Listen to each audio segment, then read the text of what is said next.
మహాగణుడమైన దేవ, పరిశుద్ధుడమైన దేవ, మీ పాద సన్నిధిని చేరి ఈ దినము ఇటు రీతిగా మిమ్మల్ని స్తుతించుకొనుటకు, మిమ్మల్ని ఆరాధించుకొనుటకు మీరిచ్చిన ఈ సమయముకై, ఈ తరుణముకై మీకు స్తుతులు స్తోత్రములు చెల్లించుచున్నాం ప్రభా.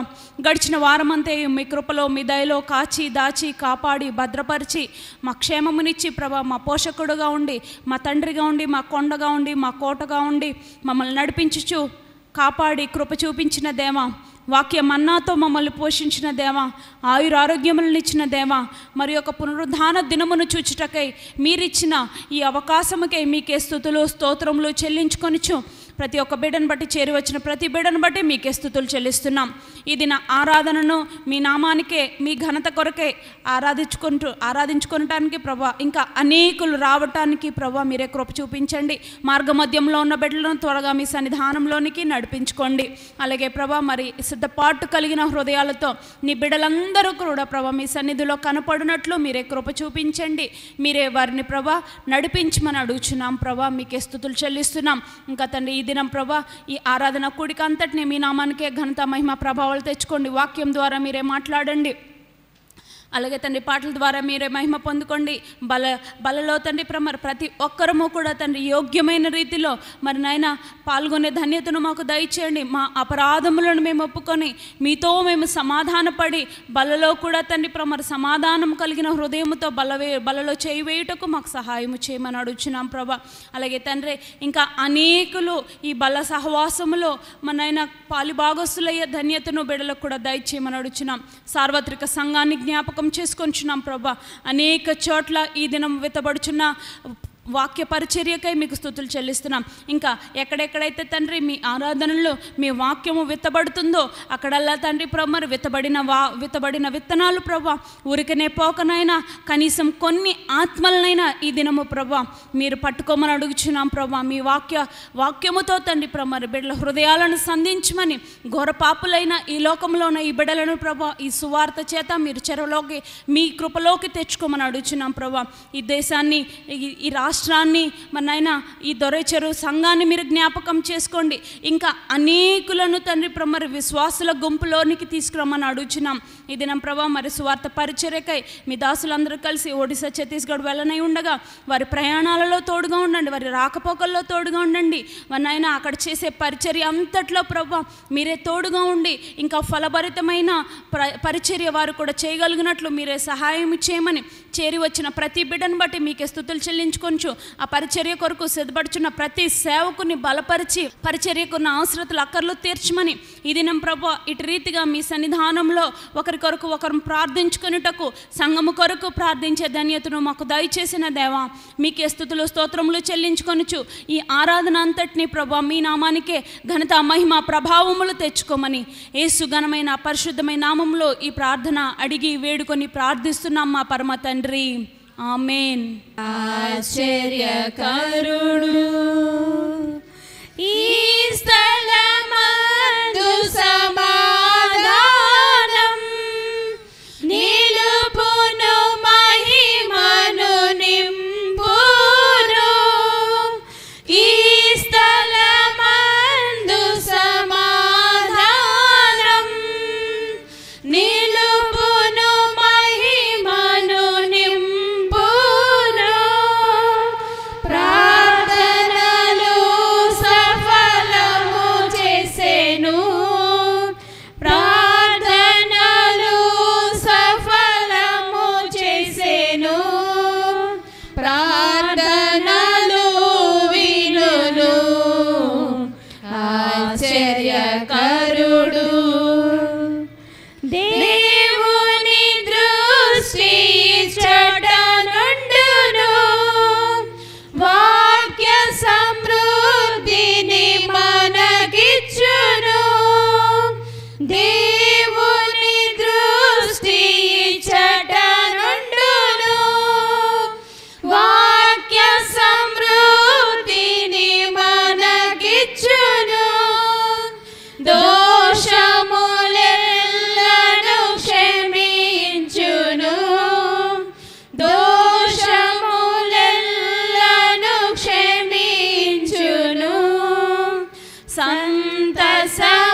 ఆశ్చర్యకరుడు.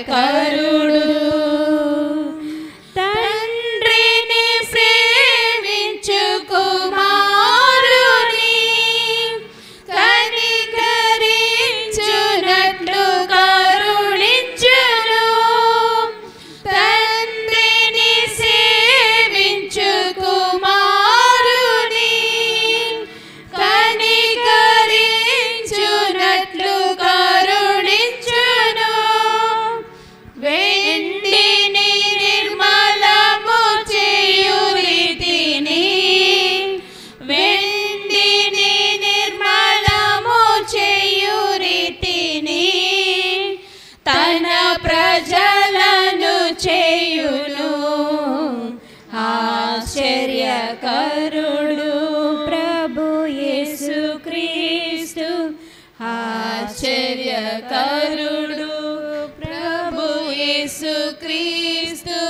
స్తుతింపరండి ఏకముగా కూడి, స్తుతింపరండి ఏకముగా కూడి. ఆహా ఎంతో మనకానందమే, ఆహా ఎంతో మనకానందమే. ఆశ్చర్యకరుడు నీతి సూర్యుడు ఉదయించును. అతని రేఖలు ఆరోగ్యమిచ్చును. నీతి సూర్యుడు ఉదయించును.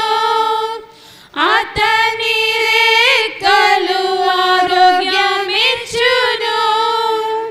క్రోవిన దూడల గంతువాలే, క్రోవిన దూడల గంతువాలే ఆనందించెదరు. ఆశ్చర్యకరుడు ప్రభు యేసుక్రీస్తు. ఆశ్చర్యకరుడు ప్రభు యేసుక్రీస్తు. స్తుతింపరండి ఏకముగా కూడి, స్తుతింపరండి ఏకముగా కూడి. ఆహా ఎంతో మనకానందమే, ఆహా ఎంతో మనకానందమే. ఆశ్చర్యకరుడు. 84వ కీర్తన నేనే చదువుతున్నాను. ఇది కొరహ కుమారులు రాసిన కీర్తన. సైన్యములకు అధిపతియగు యెహోవా నీ నివాసములు ఎంత రమ్యములు. యెహోవా మందిర ఆవరణములను చూడవలనని నా ప్రాణము ఎంతో ఆశపడుచున్నది. అది సొమ్మసిల్లుచున్నది. జీవము గల దేవుని దర్శించుటకు నా హృదయమును నా శరీరమును ఆనందముతో కేకలు వేయుచున్నవి.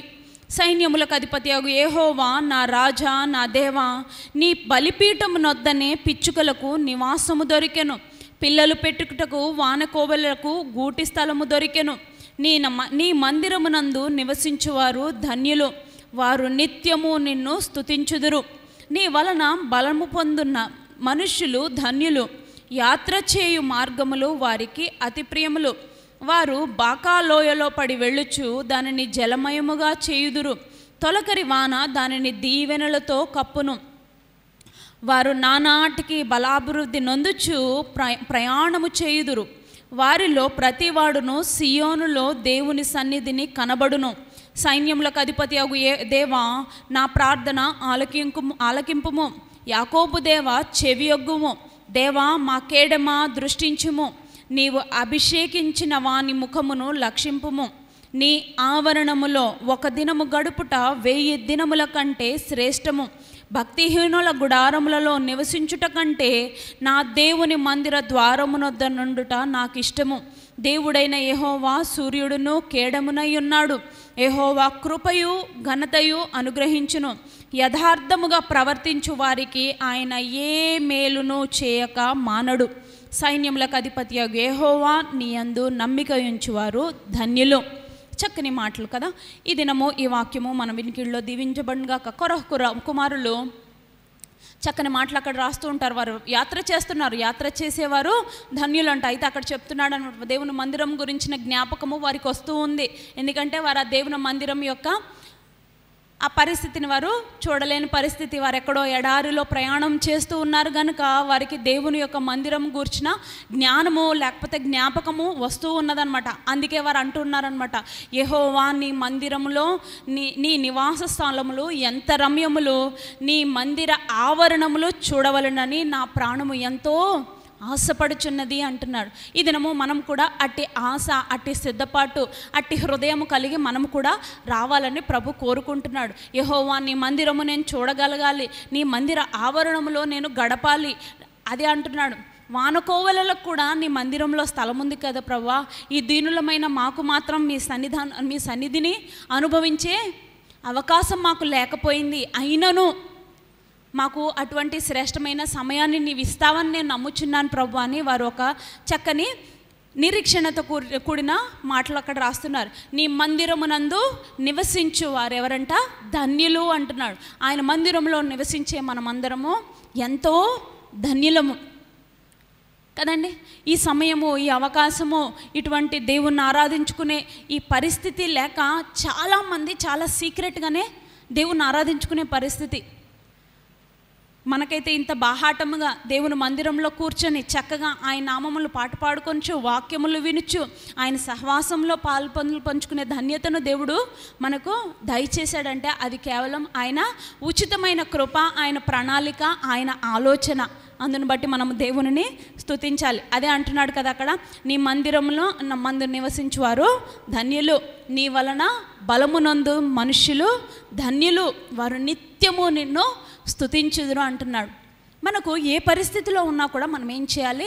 నా దేవుని మందిరంలో నేను ఉండాలి, నా దేవుని నామమును నేను స్తుతించుకోవాలి, నా దేవుని నేను ఘనపరచాలి అనే ఆశ కలిగి ఉండాలి, నిత్యము ఆయనను స్తుతిస్తూ ఉండాలి. ఏ పరిస్థితిలో అయినా నేను ఎప్పుడు చెప్తాను, మనం ఏ పరిస్థితిలో ఉన్నా ఆయన నామమును మనము గుర్తెరగాలి, ఆయన నామమును స్తుతించడం నేర్చుకోవాలి, ఆయన నామమును ఘనపరచడం నేర్చుకోవాలి. నీకు అన్నీ బాగా ఉన్నప్పుడు నువ్వు దేవుని స్తుతిస్తే నీ విశ్వాసం ఎక్కడుంది?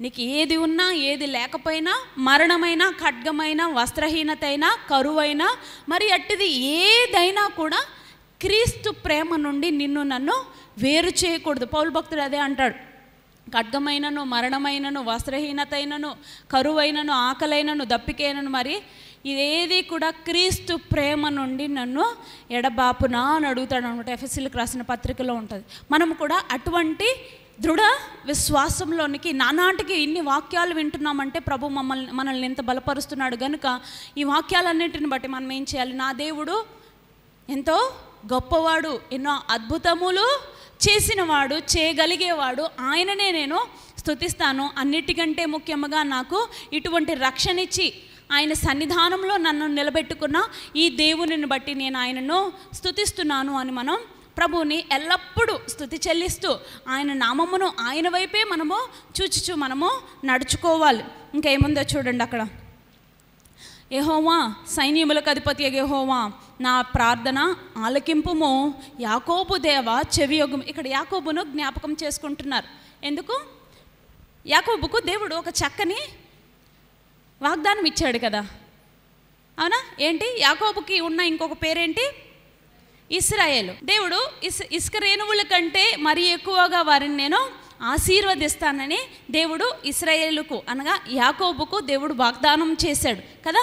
అక్కడ పెనుయేలు దగ్గర దేవుడితో చాలాసేపు ఒక రాత్రంతా కూడా ఏం చేస్తాడు? పెనుగులాడుతూ ఉంటాడు. పెనుగులాడి దేవా నువ్వు నన్ను దీవిస్తేనే కానీ నేను నిన్ను విడిచిపెట్టను అంటాడు. ఆ దినము దేవుడు యాకోబుతో ఒక చక్కని నిబంధనను ఆయన స్థిరపరచుకున్నాడు. ఏంటి? పైకి చూడు, ఆకాశ నక్షత్రములను చూడు, కింద చూడు, కింద ఉన్న ఇసుక రేణువులను చూడు, నేను నిన్ను ఈ దినము నుండి నీవు ఇశ్రాయేలనే పిలువబడతావు కానీ అని చెప్తాడు. ఇశ్రాయేలును దేవుడు అటు రీతిగా ఆశీర్వదించాడు. ఆయన నిబంధనను ఈనాటి వరకు తన బిడ్డల సంతానములో నుండి మనము కూడా వచ్చాం. అటువంటి మనకు కూడా దేవుడు అదే ఆశీర్వాదం ఇస్తున్నాడు. ఆయన ఆశీర్వాదం ఏంటి? ఆయనతో నిత్యము నివాసము చేస్తూ ఆయన బిడ్డలముగా ఉండే ధన్యత మనకు కూడా ఇచ్చాడు. మనము మన బిడ్డలకు అటువంటి ఆశీర్వాదాలు మనం కూడా పాస్ చేయాలి. అంటే ఆస్తో అంతస్తో బంగారమో డబ్బో ఇల్లో బండో కారో లేకపోతే ఇంకేదో కన్నా అవి 100లో 10% అదైతే 90% వారికి మనం ఏం నేర్పించాలి? మనము నేర్చుకున్న భక్తి విశ్వాసము వారికి కూడా నేర్పించాలి కదా. అబ్రహాం అదే చేశాడు. తన కుమారుడికి ఇస్సాకుకి అటువంటి చక్కని భక్తి నేర్పించాడు. ఇస్సాకు కుమారులు ఇద్దరికి నేర్పించాడు. అయితే కొంత గలిబిలి జరిగింది. అయినప్పటికీ దేవుడు ఇస్సాకును ఆశీర్వదించాడు. యాకోబు దేవా చెవియొగ్గుము అంటున్నాడు. 9వ వచనం చూడండి. దేవా మా కేడమ దృష్టించుము అంటున్నాడు. మనకున్న అవసరతలు కానీ మనకున్న ప్రతి పరిస్థితిని ఆయన మందిరంలోనికి వచ్చి వానకోవలకే దేవుడు స్థలం ఇస్తే వాటికంటే శ్రేష్టమైన వారు అంటాడు. చూడుము ఆకాశ పక్షులు విత్తవు కోయవు కూర్చుకొనవు, అయితే వాటికంటే మీరు మరి శ్రేష్టమైన వారు అంటున్నాడు దేవుడు. మరి అంతకంటే శ్రేష్టమైన నిన్ను నన్ను దేవుడు చూడడంటారా? దేవుడు నీకు నాకు ఏం కావాలో దేవుడు ఇవ్వలేడంటారా? ఇస్తాడు. మనం ఏం చేయాలి? ఆయన వైపు చూచి ఆయనకి ఇవ్వాల్సింది ఆయనకి ఇచ్చేయాలి. తర్వాత మనం ఇటువంటి ప్రార్థనలు చేసుకోవాలి. నా దేవా నా మొరలను ఆలకించుము, నా వైపు కనుదృష్టి ఉంచండి ప్రభా, నా కొరకు ఒకసారి ఆలోచించండి ప్రభా, నాకున్న ఈ అవసరతలు ఏమిటి అని దేవుని దగ్గర మనము మొరపెట్టుకోవడం కూడా నేర్చుకోవాలి. ఇంకేమంటున్నాడు చూడండి. నీ ఆవరణములో 1 దినము గడుపుట 1000 దినముల కంటే శ్రేష్టము. 1 దినము అంట. 1 దినం అంటే ఎంత? 24 hours ఈజ్ ఈక్వల్ టు 1000 దినములు. 1000 days. 1000 days ఇంటూ 24 hours వేయండి. 2400 hours. అది లెక్క. దేవుని మందిరంలో 1 దినం గడపడము మనం నేర్చుకోవాలి. అది ఎంత అంట? 3 సంవత్సరాలు దాదాపు. 1000 దినములు అంటే 3 సంవత్సరాలు. మా అమ్మాయికి కూడా ఇంకా 1000 రోజులు రాలా ఏమండి. అన్ని రోజులైతే అన్ని రోజులతో సమానం అంట 1 దినము. అది ఎలాగ వచ్చి కూర్చొని వెళ్ళిపోవడం కాదు, కానీ పూర్ణ ఆత్మతో పూర్ణ మనస్సుతో ఆయన చేసిన రక్షణ కార్యమును బట్టి ఆయన రక్షణ పాత్రను చేతబట్టుకొని ఆయన సన్నిధానములో విరిగి నలిగిన హృదయముతో సిద్ధపాటు కలిగిన హృదయముతో మనం ఆయన ఎదుట మనల్ని మనం కనుపరుచుకొని ఆయన నామమునకు సంతోషము తేవాలి. తర్వాత మన అవసరతల గురించి మనం ప్రార్థన చేసుకోవాలి. అది దేవుడు మన దగ్గర నుంచి కోరుకుంటున్నాడు. ఇంకేమనుందో చూడండి కింద. అందుకనే చక్కని నిరీక్షణ చెప్తాడు భక్తుడు అక్కడ. భక్తిహీనుల గుడారంలో నివసించుట కంటే నా దేవుని మందిర ద్వారమునొద్ద నుండుట నాకు ఇష్టము. దేవుడైన యెహోవా సూర్యుడును కేడమునై ఉన్నాడు. యెహోవా కృపయు ఘనతయు అనుగ్రహించును. ఏమిస్తాడంట దేవుడు? ఆయన కృపనిస్తాడు. ఆయన తగిన కాలంలో ఆయనే మనల్ని ఘనపరుస్తాడు. అది మనం జ్ఞాపకం పెట్టుకోవాలి.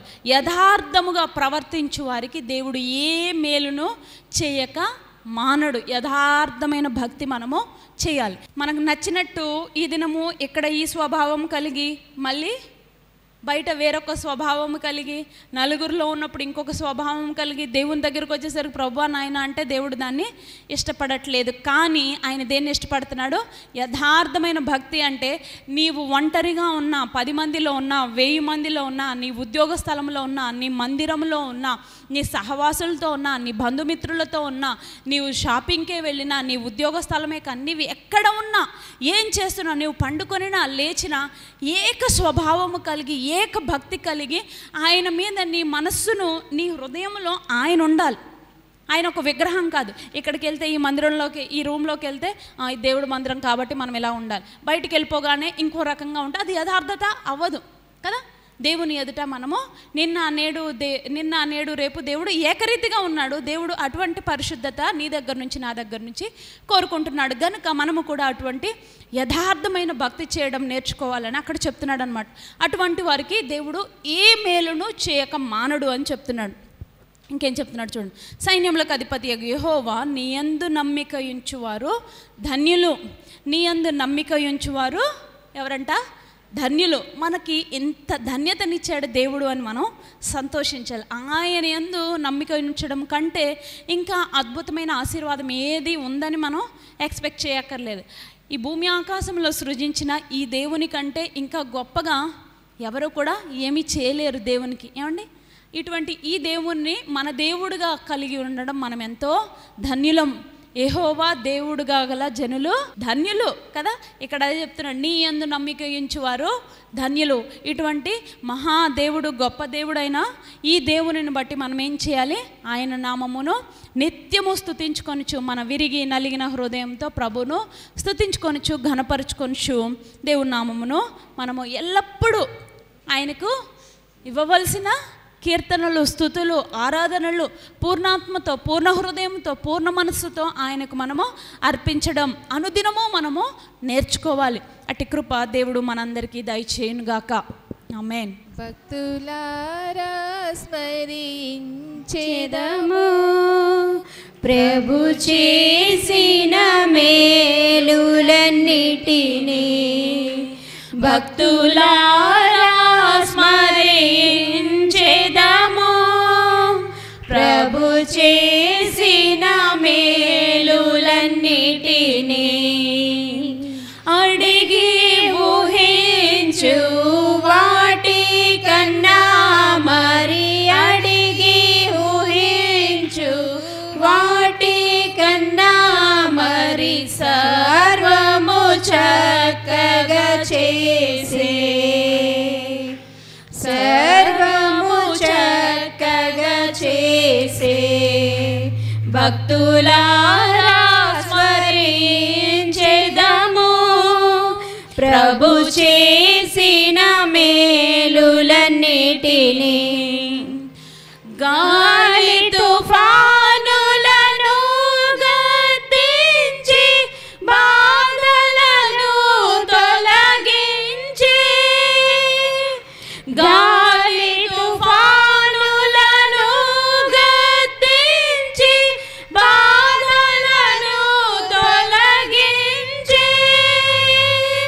శ్రమలలో మనకు తోడైయుండి, శ్రమలలో మనకు తోడైయుండి బయలు పరచె తన జయము. శ్రమలలో మనకు తోడైయుండి బయలు పరచె తన జయము.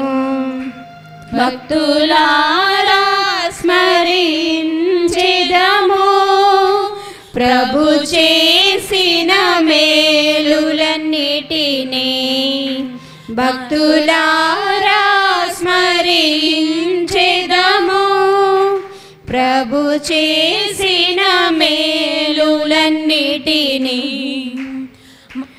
ఈ భువి అందు జీవించు కాలము బ్రతికెదము ప్రభు కొరకే.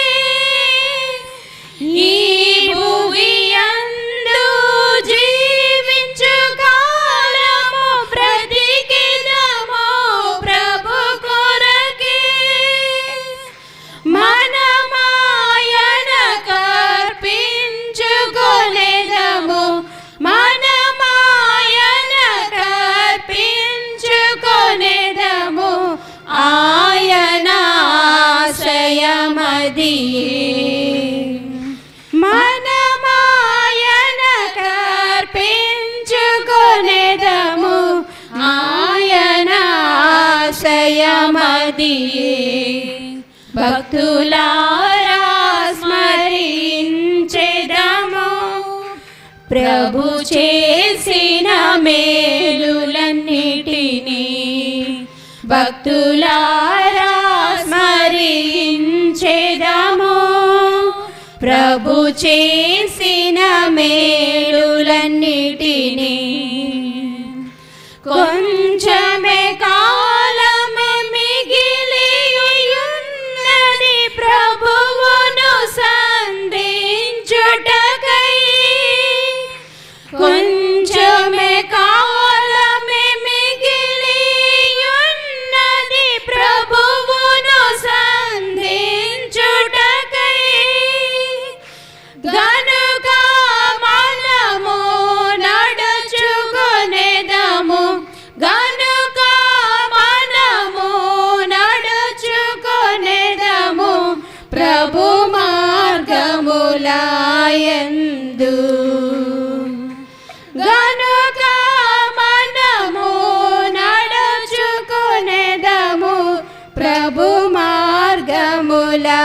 యందు భక్తులారా స్మరించెదము. ప్రభు చేసిన మేలులన్నిటినీ భక్తులారా స్మరించెదము. ప్రభు చేసిన మేలులన్నిటినీ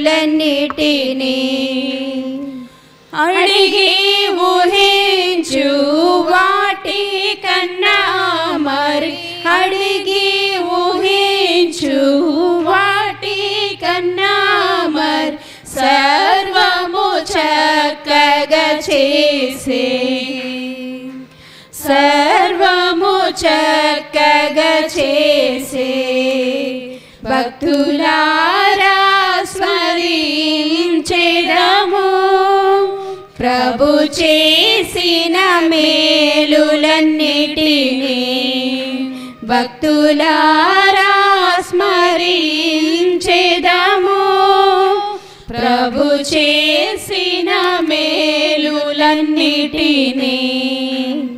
మొదటి సమూయేలు గ్రంథము 4వ అధ్యాయంలో నుండి కొన్ని విషయాలు ఇది మనం చూడడానికి ప్రయత్నం చేద్దాం.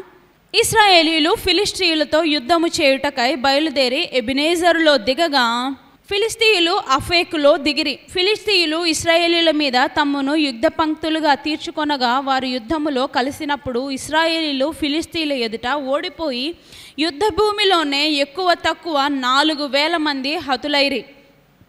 కాబట్టి జనులు పాళెములోనికి తిరిగి రాగా ఇశ్రాయేలీయుల పెద్దలు యెహోవా నేడు మనలను ఫిలిష్తీయుల మిందర ఎందుకు ఓడించెను?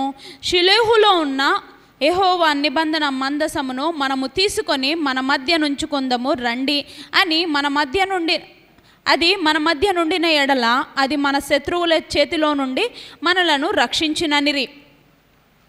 కాబట్టి జనులు షిలోహునకు కొందరిని పంపి అక్కడ నుండి కెరూబుల మధ్య ఆసీనుడయుండు సైన్యములకు అధిపతి యెహోవా నిబంధన మందసమును తెప్పించిరి. ఏలీ యొక్క 2 కుమారులు హోఫ్నియు ఫినెహాసును అక్కడనే దేవుని నిబంధన మందసమునొద్ద ఉండిరి. యెహోవా నిబంధన మందసము దండులోనికి రాగా ఇశ్రాయేలీయులందరూ భూమి ప్రతిధ్వనించినంత గొప్ప కేకలు వేసిరి. ఫిలిస్తీయులు ఆ కేకలు విని హెబ్రీయుల దండులో ఈ గొప్ప కేకల ధ్వని ఏమని అడిగి యెహోవా నిబంధన మందసము దండులోనికి వచ్చనని తెలుసుకొని జడిసి దేవుడు దండులోనికి వచ్చనని అనుకొని అయ్యో మనకు శ్రమ, ఇంతకు మునుపు వారిలాగూ సంభ్రమింపలేదు.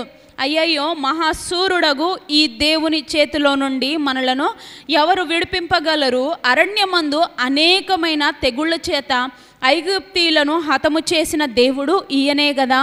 ఫిలిస్తీయులారా ధైర్యము తెచ్చుకొని వారు మీకు దాసులైనట్టు మీరు హెబ్రీయులకు దాసులు కాకుండా బలాఢ్యులై యుద్ధము చేయుడని వారు చెప్పుకొనిరి. ఫిలిస్తీయులు యుద్ధము చేయగా ఇశ్రాయేలీలు ఓడిపోయి అందరూ తమ డేరాలకు పరిగెత్తి వచ్చిరి. అప్పుడు అత్యధికమైన వధ జరిగెను. ఇశ్రాయేలీలలో 30,000 కాల్బలము కూలెను మరియు దేవుని మందసము పట్టబడెను. అది కాకను హోఫ్ని ఫినెహాసులను ఏలీ యొక్క 2 కుమారులను హతులైరి. ఆనాడే బెన్యామీనీయుడొకడు యుద్ధభూమిలో నుండి పరిగెత్తి వచ్చి చినిగిన బట్టలతో తల మీద ధూళితోనూ షిలోహులో ప్రవేశించెను. అతడు వచ్చినప్పుడు ఏలీ మందసము విషయమై గుండె అవియుచు త్రోవ ప్రక్కన పీఠము మీద కూర్చుండి ఎదురు చూచుచుండెను. ఆ మనుషుడు పట్టణంలోనికి వర్తమానము తేగా పట్టణస్థులందరూ కేకలు వేసిరి. ఏలీ ఆ కేకలు విని ఈ గల్లంతు ఏమని అడుగగా ఆ మనుషుడు త్వరగా వచ్చి ఏలీతో సంగతి తెలియచెప్పెను.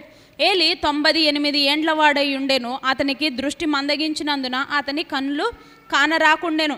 ఆ మనుషుడు యుద్ధములోనికి వచ్చిన వాడను నేనే. నేడు యుద్ధములో నుండి పరిగెత్తి వచ్చితినని ఏలీతో అనగా అతడు నాయన అక్కడ ఏమి జరిగినను. అందుకు అతడు ఇశ్రాయేలీలు ఫిలిస్తీయుల ముందర నిలవలేక పారిపోయిరి. జనులలో అనేకులు హతులైరి. హోఫ్ని ఫినెహాసు అను నీ 2 కుమారులు మృతులైరి. మరియు దేవుని మందసము పట్టబడెను అని చెప్పెను. దేవుని మందసము మాట అతడు పలుకగానే ఏలి ద్వారము దగ్గరనున్న పీఠము మీద నుండి వెనుకకు పడి మెడ విరిగి చనిపోయెను. ఎలయనగా అతడు బహువృద్ధుడై స్థూలదేహి అయి ఉండెను. అతడు 40 సంవత్సరములు ఇశ్రాయేలీలకు న్యాయము తీర్చెను. ఏలి కోడలగు ఫినెహాసు భార్యకు అప్పటికి గర్భము కలిగి కనుప్రొద్దులై ఉండగా దేవుని యొక్క మందసము పట్టబడిననియు తన మామయు తన పెనిమిటియు చనిపోయిననియు ఆమె విని నొప్పులు తగిలి మోకాళ్ళ మీద కృంగి ప్రసవమాయెను. ఆమె మృతి నొందుచుండగా దగ్గర నిలిచి ఉన్న స్త్రీలు ఆమెతో భయపడవద్దు, కుమారుని కంటివనిరి గాని ఆమె ప్రత్యుత్తరం ఇయ్యకయు లక్ష్య పెట్టకయు ఉండినదై దేవుని మందసము పట్టబడినదను సంగతిని తన మామయు తన పెనిమిటియు చనిపోయిన సంగతిని తెలుసుకొని ప్రభావము ఇశ్రాయేలీలలో నుండి పోయెనని చెప్పి తన బిడ్డకు ఇకాబోదు అను పేరు పెట్టెను. దేవుని మందసము పట్టబడిపోయినందున ప్రభావము ఇశ్రాయేలీలలో నుండి చెరపట్టిపోయేనని ఆమె చెప్పెను. ఇకాబోదు అన్న మాటకు అర్థము ప్రభావము పోయెను. ఇక్కడ ఒక యుద్ధము, ఒక సీన్ మనం చూస్తున్నాం. ఏంటి, ఈ సమూయేలు గ్రంథము చాలా హిస్టారికల్ బుక్ అనమాట. చాలా ప్రారంభాలు ఇందులో జరుగుతాయి, చాలా అంతాలు ఇందులో జరుగుతాయి. 2 రాజులను అభిషేకించడం ఇందులోనే చూస్తాము, యుద్ధాలు చూస్తాము, ఇశ్రాయేలీలను దేవుడు ఏ రీతిగా కాపాడము అవన్నీ చూస్తూ వస్తామన్నమాట.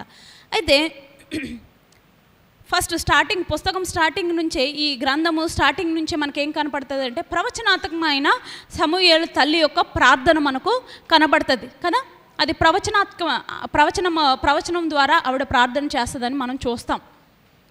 ఆవిడ ప్రార్థన చేయటము, తర్వాత సమూయేలు అనే ఒక బిడ్డను కనటము, తర్వాత తనను పాలు విడిచిన వెంటనే మందిరంలో విడిచిపెట్టడము. ఇటు చూస్తే ఏలి దేవుని యాజకుడిగా ఉన్నాడు, కానీ అతను యథార్థవంతుడిగా లేడు. చేశాడు ఎంతో కొంత, కానీ అంత యథార్థవంతుడిగా లేకపోవటము.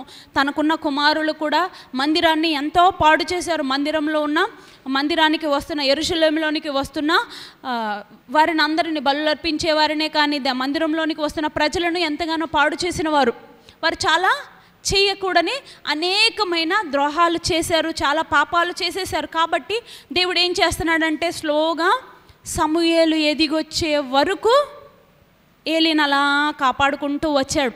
ఇటు సమూయేలును సిద్ధపాటు చేస్తున్నాడు. సమూయేలు అని ఒక వయసు వచ్చిన తర్వాత, ఇంకా చిన్ననాటిగా ఉన్నప్పుడే సమూయేలుని దేవుడు పిలుస్తాడు. పిలిచి, నీవు ఇక్కడ నుండి నా ప్రవక్తగా ఉంటావు, నేను నిన్ను వాడుకుంటాను. ఏలిని మాత్రం నేను నాశనం చేసేస్తాను, తనకు కలిగిన కుమారులందరినీ నేను హతము చేసేస్తాను, తన సంతతి వారు అనగా ఎవ్వరూ లేకుండా నేను చేసేస్తాను. ఎందుకంటే వారు నా దృష్టికి ఎన్నో ఘోరమైన పాపాలు చేశారు అని సమూయేలుని సిద్ధపాటు చేసుకోవడం వరకు ఈ 3 అధ్యాయాలలో మనము చూస్తామన్నమాట. పైన ఉన్న మొదటి 3 అధ్యాయాల్లో చూస్తాం. 4వ అధ్యాయంలోనికి వచ్చేసరికి మరి సమూయేలుని దేవుడు ప్రవక్తగా అభిషేకించాడు. ఇశ్రాయేలీలకు చివరి న్యాయాధిపతి, మొదటి ప్రవక్త సమూయేలే. ఆయన ఎవరు? చివరి న్యాయాధిపతి.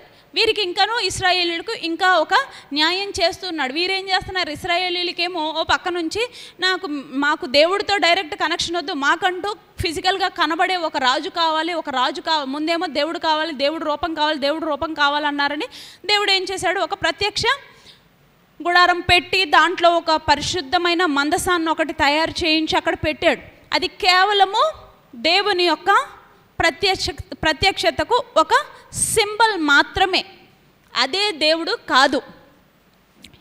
అదే ఇది మనం చూడబోతున్నాం.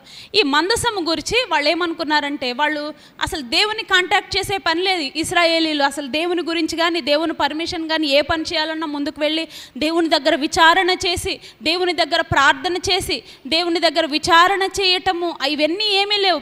ప్రవక్తకు చెప్పి, ప్రవక్త ద్వారా దేవునికి చెప్పి, మీరు అసలు దేవుడు ఏమంటున్నాడు, ఇప్పుడు మేము ఈ ఫిలిస్తీన్లతో యుద్ధంకి వెళ్ళాలా వద్దా, ఒకవేళ వెళ్ళాల్సి వస్తే ఎలా యుద్ధం చేయాలి ఏంటి అని ఆ పర్టికులర్స్ అన్ని దేవుడి దగ్గర విచారణ చేసి తెలుసుకోవాలి. జనులు ఏం చేయాలన్నా దేవుని పర్మిషన్ తీసుకొని చేయాలి. అది అప్పుడున్న రూలు. అప్పుడు కాదు, ఇప్పుడు కాదు, ఎప్పుడైనా మనకి ప్రజలమైన మనకు అదే రూలు. కానీ మనం ఏం చేస్తాం? ఆ రూల్ని దాటేసి, ఇశ్రాయేలీలాగా ఆ రూల్ని దాటేసి ముందుకెళ్ళిపోయి మనకు నచ్చింది మనం చేసేసుకుని, దేవుడు నాకు అన్యాయం చేసేసాడని మళ్ళీ దేవుడి మీద నిందేసి, మళ్ళీ నెక్స్ట్ స్టెప్ ఏంటి? దేవుడు ఏం చేస్తే బాగుంటుంది, దేవుడు ఏదైనా పరిష్కారం ఇస్తాడా, లేకపోతే ఈ లోకంలోకి చూద్దామా, లేకపోతే ఇంకేదన్నా చేద్దామా అన్నదే ఈ అధ్యాయం అంతా మనము చూడబోతున్నాం. అందులో నుంచి త్వరగా కొన్ని పాఠాలు మనం నేర్చుకుందాం. ఇక్కడ ఇశ్రాయేలీలు సమూయేలు చెప్పిన మాట విన్నారు. సమూయేలు దేవుని దగ్గర విచారణ చేయక, మీరు వెళ్ళి యుద్ధం చేయాలంటే చేయండి అని చెప్పేశాడు. ఇశ్రాయేలీలు అందరూ ఎక్కడ దిగారు చూడండి, ఎబెనేజర్లో దిగి ఫిలిస్తీయులతో వీరికి ఎప్పటి నుంచో వైరం ఉంది. కనాను దేశంలో దిగిన తర్వాత ఇశ్రాయేలీలకు దేవుడు వాగ్దానం చేసిన కనాను దేశంలో దిగిన తర్వాత వారి చుట్టూ కొన్ని చిన్న గుంపులు ఉన్నాయి. ఇప్పుడు ఈ ఫిలిస్తీయులు, మోయాబీలు, అమోరీయులు అట్లా కొన్ని గ్రూప్స్ ఉన్నాయన్నమాట. వీళ్ళందరూ ఎప్పటికీ ఇశ్రాయేలీలకు శత్రువులే.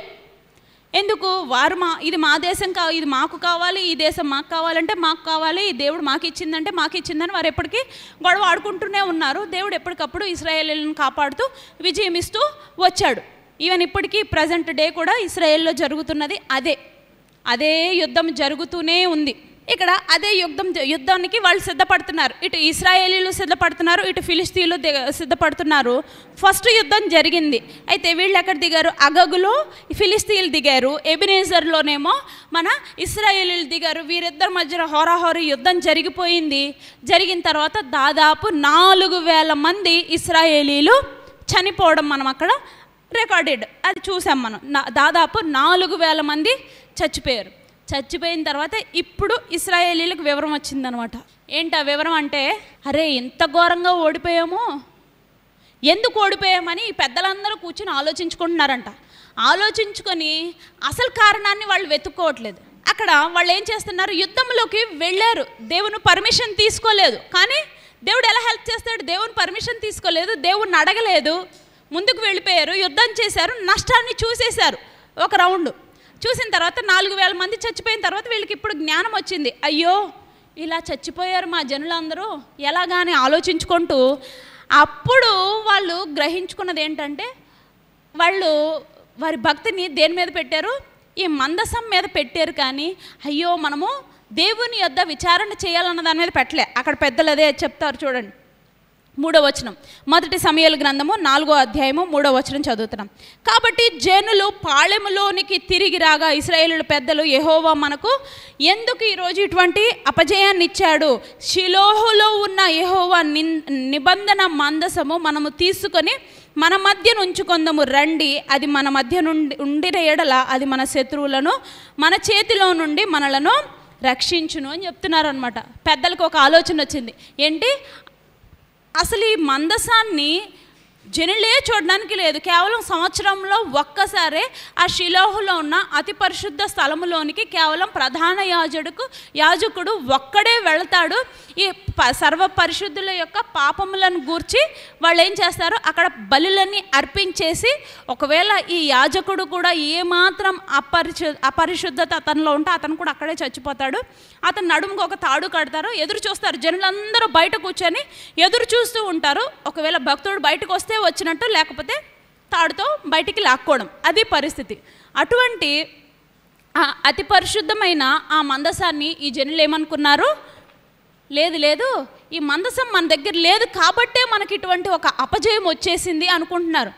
అంతేకాని అయ్యో మేము దేవుని యొద్ద విచారణ చేయలేదు, దేవుని పర్మిషన్ మేము తీసుకోలేదు, దేవుని మేము అడగలేదు, దేవుని దగ్గర మేము ప్రార్థన చేయలేదు, దేవుడు చేయమంటే మేము ముందుకు వెళ్ళాలి, చేయకూడదంటే ఆగిపోవాలి అన్న జ్ఞానము వీరింకా కలిగి లేరనమాట.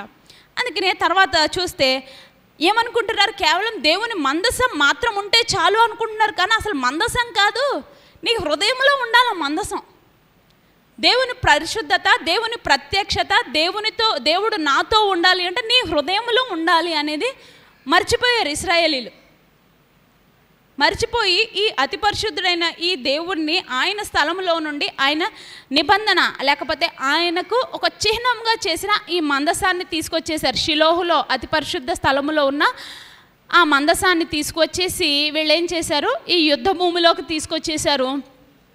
తీసుకురాగానే ఇశ్రాయేలీలందరూ చక్కగా భూమి కంపించినంతగా కేకలు వేసేస్తున్నారంట. కేకలు వేసేస్తుంటే అయ్యబాబోయ్ ఏదో అయిపోయిందని అక్కడున్న శత్రువులకు కూడా ఈ కేకలు వినబడి వాళ్ళు అనుకుంటున్నారంట, అమ్మో ఇక్కడి నుంచి చక్కని అసలు అన్యులైన వాళ్ళు ఫిలిస్తీయులు అన్య దేవతలను పూజిస్తారు.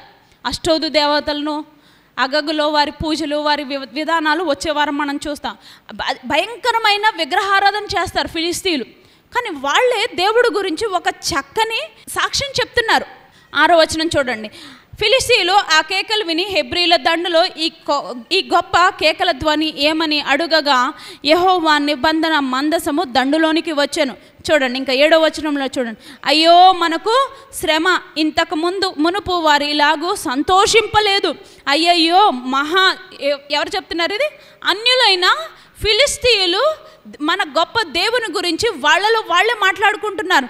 అయ్యయ్యో అని మాట్లాడుకుంటున్నారు. చూడండి, అయ్యయ్యో మహాసూరుడగు ఈ దేవుని చేతిలో నుండి మనలను ఎవరు విడిపింపగలరు అంటున్నారు. ఆయన బలమును, ఆయనకున్న ప్రభావమును, ఆయనకున్న జ్ఞానము, లేకపోతే ఆయనకున్న కెపాసిటీ, లేకపోతే ఆయన ఎంత అతి పరిశుద్ధుడో అన్యులైన వాళ్ళు తెలుసుకున్నారు. కానీ నిత్యము దేవునితో సహవాసం చేసి దేవుని చేత అనేక మేలులు పొందిన వీరు కనుక్కొనలేకపోయారు. అందుకే వాళ్ళే ఒక ఎగ్జాంపుల్ కూడా ఇచ్చుకుంటున్నారు. చూడండి, ఎవరు విడిపింపగలరు? అరణ్యమందు అనేకమైన తెగుళ్ళ చేత ఐగుప్తీయులను హతము చేసిన దేవుడు ఈయనే కదా అంటున్నాడు. ఏమంటున్నాడు? అరణ్యములో అనేక తెగుళ్ళ చేత ఈ ఐగుప్తీయులను ఇంత భయంకరంగా హతము చేసింది ఈ దేవుడే కదా. ఈ దేవుడి దండులోకి వచ్చేసాడు, ఇంకా అయిపోయాము, మనకి శ్రమ, ఈసారి మనం యుద్ధం చేస్తే మనం గెలవము అంటున్నారు. కానీ వాళ్ళు తర్వాత వాళ్ళలో వాళ్ళే ఒక ధైర్యం తెచ్చుకున్నారు. అయినను ధైర్యం తెచ్చుకొని వారు మీకు దాసునైనట్టు మీరు హెబ్రీలకు దాసులు కాకుండా బలాఢ్యులై యుద్ధము చేయడని వాళ్ళు యుద్ధం చేస్తూ ఉన్నారు. తెలుసు దేవుని యొక్క గొప్పతనం గురించి తెలిసి మరలా యుద్ధంలోనికి వచ్చారు. ఎటు తిరిగి యుద్ధం తప్పలేదు, వచ్చేసారు. అయితే దేవుడు ఇశ్రాయేలీలకు చక్కని పాఠం అక్కడ నేర్పించాడు. ఈసారి ఏమైంది? ఈసారి ఏం జరిగింది? ఆల్మోస్ట్ ఎంతమంది చచ్చిపోయారండి? దాదాపు 30,000 మంది కూలిపోవడం చూశారు. అందులో ఎవరెవరు ఉన్నారంట? యాజకుడైన ఏలీ కుమారులు ఉన్నారు, ఇశ్రాయేలీల పెద్దలు ఉన్నారు. అలాగ దాదాపు చూసుకుంటే 30,000 మంది ఉన్నారంట. ఈసారి ఇంకేం చేస్తారు? దాంతోపాటు మనుషులు చచ్చిపోయారు, యాజకుని కుమారులైన హోఫ్ని ఫినెహాసుయు చచ్చిపోయారు. దాంతోపాటు దేవుని మందసాన్ని కూడా వారు ఏం చేశారు? చెరలోనికి తీసుకొని వారితో పాటు తీసుకెళ్ళిపోయారు. ఈ మహాదేవుని యొక్క ఈ మందసం మాతో ఉంటే మాకు విజయం కలుగుతుందని వారు ఏం చేశారు? ఆ మందసాన్ని కూడా తీసుకొని వెళ్ళిపోయారు. అందులో నుంచి ఒకడు వచ్చి ఏలీకి చెప్తున్నాడు అనమాట, అయ్యో ఇటువంటి వాళ్ళందరూ వచ్చి ఇంకా అరుస్తున్నారు, కేకలు వేస్తున్నారు, 30,000 మంది చచ్చిపోయారంటే ఇంకా అక్కడ ఎలా ఉంటుంది? హోరాహోరీగా ఉంటుంది.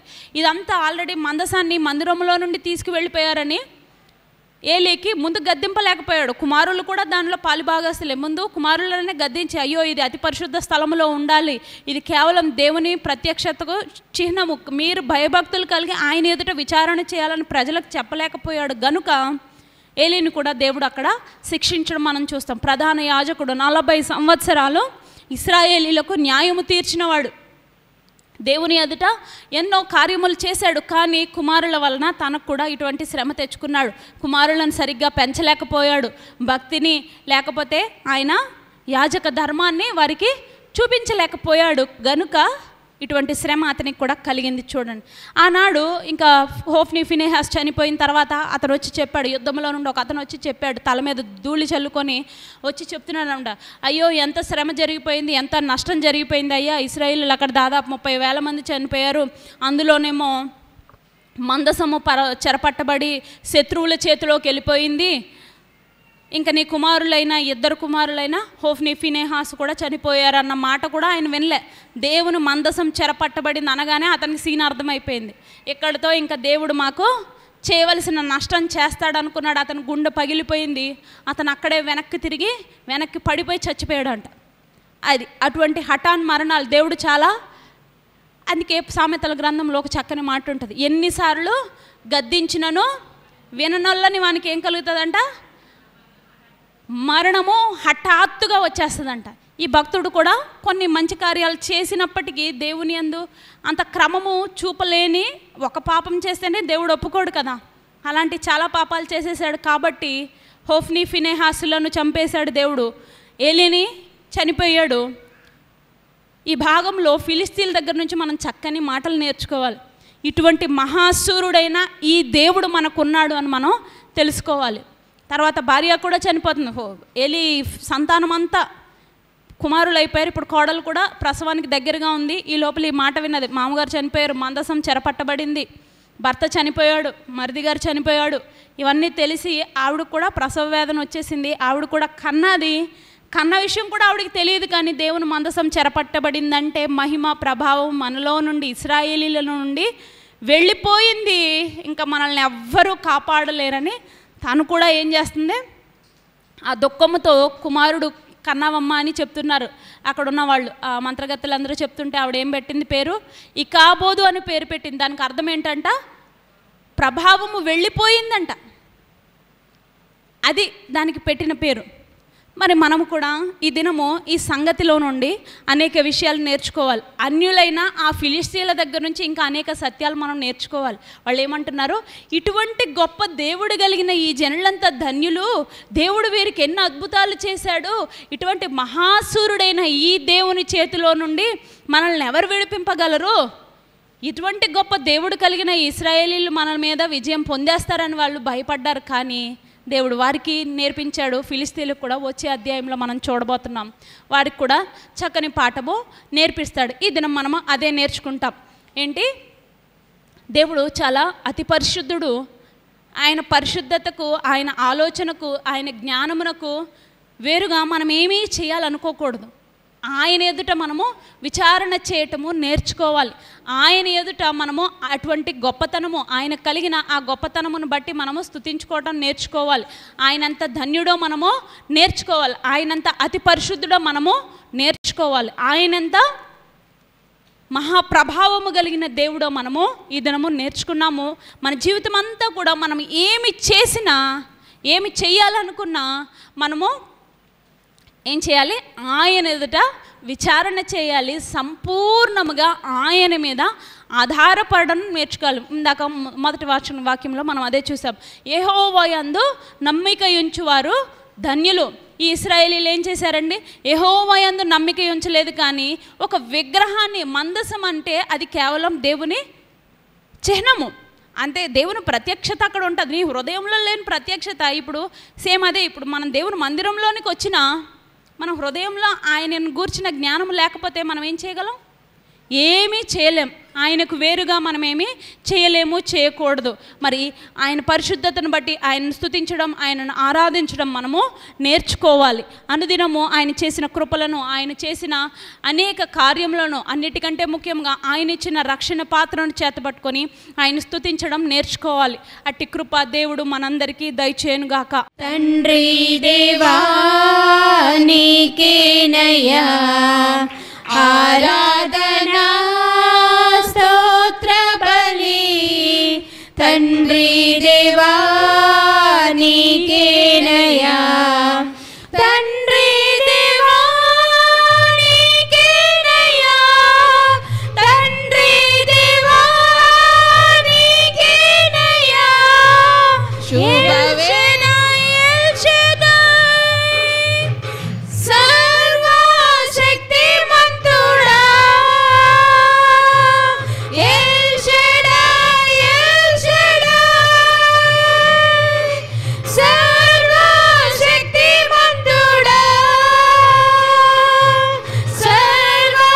సర్వశక్తిమంతుడా, ఎల్ షడాయ్, ఎల్ షడాయ్, సర్వశక్తిమంతుడా, ఎల్ షడాయ్, ఎల్ షడాయ్. శుభవేళ స్తోత్ర బలి. తండ్రి దేవా నీకేనయ్యా ఆరాధనా స్తోత్ర బలి. తండ్రి దేవా నీకేనయ్యా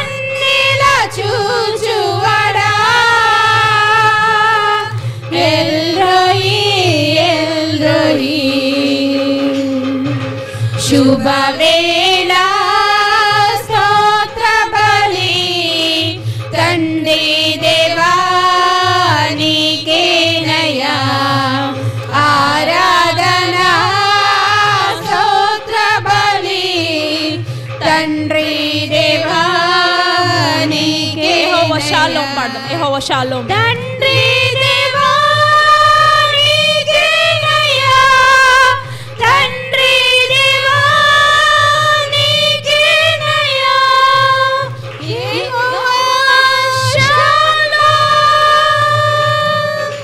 మాతో ఉన్నవాడా యెహోవా షాలోమ్ మాతో ఉన్నవాడా మాతో ఉన్నవాడా యెహోవా షాలోమ్ మాతో ఉన్నవాడా యెహోవా షాలోమ్ శుభవేళ స్తోత్ర బలి తండ్రి దేవా నీకేనయ్యా ఆరాధన స్తోత్ర బలి తండ్రి దేవా నీకేనయ్యా తండ్రి దేవా నీకేనయ్యా తండ్రి దేవా నీకేనయ్యా తండ్రి దేవా నీకేనయ్యా తండ్రి దేవా నీకేనయ్యా 5వ అధ్యాయంలో నుంచి దేవుని వాక్యాన్ని మనము చదువుకుందాం. జీవగ్రంథంలో రాయబడే క్రియలు, ఏ క్రియలు రాయబడతాయి జీవగ్రంథంలో అన్న మాటను మనం జ్ఞాపకం చేసుకుందాం. ఎఫెసీలకు రాసిన పత్రిక 2:10లో ఒక వచనాన్ని మనం చదువుకుంటాం. దేవుడు మనల్ని ఎందుకు రక్షించుకుని ఉన్నారు మరియు వాటి యందు మనము నడుచుకొనవలనని దేవుడు ముందుగా సిద్ధపరిచిన సత్క్రియలు చేయుటకై మనం యేసుక్రీస్తునందు సృజింపబడిన వారమై ఆయన చేసిన పని అయి ఉన్నాము. దేవుడు మనల్ని ఎందుకు రక్షించుకుని ఉన్నారు? రక్షణ పొందిన తర్వాత దేవుని రాజ్య నిమిత్తమై మనము సత్క్రియలు చేయవలసిన వారమై ఉన్నాం. రక్షణ పొందేశాము అయిపోయింది కాదు, కానీ రక్షణ పొందిన తర్వాత దేవుని కొరకు మన సత్క్రియలు చేయాలి. గమనించిన సత్క్రియలు అనగా మన రక్షణను నిర్ధారణ చేసేది. మన రక్షణను నిర్ధారణ చేసేది. దేని బట్టి చెబుతాము మన రక్షణ పొందామని? What is the guarantee? చాలామందికి డౌట్ ఉంటుంది. అమ్మో, నేను రక్షణ పొందానా లేదా అని చెప్పి చాలామందికి డౌట్ ఉంటుంది. ఎందుకంటే వారి జీవితంలో వారు పాపం చేస్తుండగా వారి జీవితంలో ఎలా ఉంటుందంటే నేను రక్షణ పొందానా లేదా అని చెప్పి ఒక డౌట్ ఉంటుంది. అయితే బైబిల్ గ్రంథము మనకి స్పష్టం చేస్తుంది ఏంటంటే రక్షణ పొందిన విశ్వాసులు ఎలా తెలుస్తుంది వారు రక్షణ పొందారని? వాట్ ఈస్ ద గ్యారంటీ వారు రక్షణ పొందారని బైబిల్ మనం చూసినప్పుడు వారి జీవితంలో సత్క్రియలు ఉంటాయంట. ఏముంటాయండి? సత్క్రియలు. ఈ సత్క్రియలు నీ రక్షణను నిర్ధారణ చేస్తాయి. ఈ సత్క్రియలు మనం చేస్తుంటే గనుక దేవుని వాక్యం మనం సెలవిస్తున్న మాట ఏంటంటే మన రక్షణను గ్యారంటీ చేస్తాయి. బైబిల్ గ్రంథంలో ఒక మాట ఉంది, వారి యొక్క ఫలాలు బట్టి తెలుస్తుంది వారు రక్షణ పొందారా అని. వారి యొక్క ఫలాలు బట్టి తెలుస్తుంది వారు రక్షణ పొందారా లేదా అని. ఇక్కడ దేవుని వాక్యం చెప్తున్న మాట ఏంటంటే మరియు వాటి యందు మనము నడుచుకునే దేవుడు ముందుగా సిద్ధపరిచిన సత్క్రియలు చేయాలంట. మనం ఏం చేయాలండి? సత్క్రియలు చేయాలి. ఇంకొకటి ఏంటంటే దేవుని కొరకు చేసే సత్క్రియలు ఇవి బాహ్యంగా కనిపించే సత్క్రియలు. రక్షణ పొందామని ఎలా తెలుస్తుంది? వాట్ ఈస్ ద గ్యారంటీ మన రక్షణ పొందామని? మన జీవితంలో ఫలాలు ఉండాలంట. మన జీవితంలో ఏముండాలండి? ఫలాలు. అదేంటో ఇందాక మీరు ఓపెన్ చేసిన మత్తయి సువార్తలో మనం చదువుతాము. 5వ అధ్యాయము 16వ వచనంలో మత్తయి సువార్తలో దీనిని మనము చదువుతాము. మనుషులు మీ సత్క్రియలు చూచి పరలోకం ముందున్న మీ తండ్రిని మహిమపరచునట్లు వారి ఎదుట మీ వెలుగు ప్రకాశింపనీయుడి. మనుషుల ఎదుట మీ సత్క్రియలు ఏం కనబడాలంట. చూడండి, బైబిల్ చెప్పే సత్యం ఏంటంటే మనం చేసే సహాయము కుడి చేతితో చేస్తే ఎడం చేతికి తెలియకూడదని చెప్పి వాక్యాన్ని మనం చదువుకుంటాము.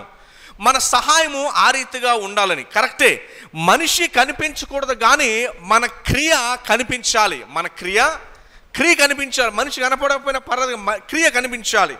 అయితే రక్షణ పొందిన చాలామంది మరి మేము రక్షణ పొందేసాం కదా, ఇక మేము చేయడానికి ఏమీ లేదు అని చెప్పి వారు విశ్వాస జీవితంలో కొనసాగుతూ ఉంటారు. అయితే విశ్వాస జీవితంలో మనం కొనసాగేటప్పుడు మనం పరీక్షించుకోవాల్సింది ఏంటి అంటే, మరి నా రక్షణ నిజమైందా కాదా? నా రక్షణ నిజమైందైతే ఖచ్చితంగా నా రక్షణలో సత్క్రియలు ఉండాలి. ఏముండాలండి? సత్క్రియలు అనగా మనము మనుషుల కొరకు చేసే మంచి క్రియలు. సత్క్రియలు అనగా మనుషుల కొరకు చేసే మంచి క్రియలు. హెబ్రీయులకు రాసిన పత్రిక 6:10 వచనం ఉంటుంది, మీరు పరిశుద్ధులకు ఉపచారము చేసి ఇంకను ఉపచారం చేయకుండా చేత తన నామమును బట్టి చూపిన ప్రేమను మనుషులకు దేవుడు అన్యాయస్తుడు కాదు. అనగా దేవుని బిడ్డలకు, దేవుని యొక్క అవసరంలో ఉన్న వారికి సేవ చేయటము, వారి అవసరతల్లో మనం ఉండటము సత్క్రియగా దేవుని వాక్యం తెలియజేస్తూ ఉంది. ఉపమానంగా ఎవరైనా మీకు తెలిసిన వారు సహాయంలో ఉన్నారు, మీకు తెలిసిన వారు కష్టంలో ఉన్నారు, వారికి మీరు సహాయపడటము మీరు చేసే సత్క్రియ. మీ సత్క్రియ అందరికీ తెలియాలి. అనగా అందుకనే మనం సాక్ష్యాలు చెప్పిస్తూ ఉంటాము. అంటే మనిషి కనపడిన అవసరం లేదు కానీ మనం చేసిన క్రియ మాత్రము తెలియబడాలి. దేవుని వాక్యం ఏం చెప్తుందంటే, మన జీవితంలో రక్షణ పొందామనే నిదర్శన, మన రక్షణ పొందామనే గ్యారెంటీ దేని బట్టి గ్యారెంటీ అంటే దేవుని కొరకు మనం చేసే పనులే గ్యారెంటీ. మరి చరిత్రలో మనం చూసినప్పుడు, చర్చ్ హిస్టరీలో మనం చూసినప్పుడు క్రిస్టియన్ మిషనరీలు ఎవరైతే ఉన్నారో వారు అనేక మందికి చదువునిచ్చారు, విద్యనిచ్చారు. ఏమండి? వారు వైద్యాన్ని ఇచ్చారు, సహాయం చేశారు.